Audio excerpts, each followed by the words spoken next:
ana shu yorug' kunlarga yetib kelolmagan aziz insonlarni yod etamiz. Ularning xotirasi pok ruhlari oldida ta'zim qilamiz. Ota-bobolar xotirasini e'zozlash. Barpo etilayotgan komplekslar.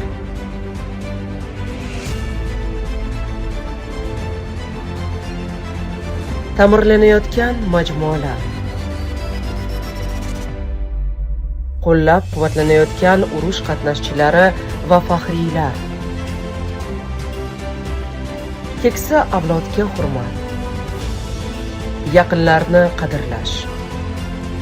Tinchlikni asrab-avaylash. Ozod yurt va musaffo osmon uchun shukronalik. Bu xotira va qadrlash siyosati. Bu xotira va qadrlash tuyg'usi.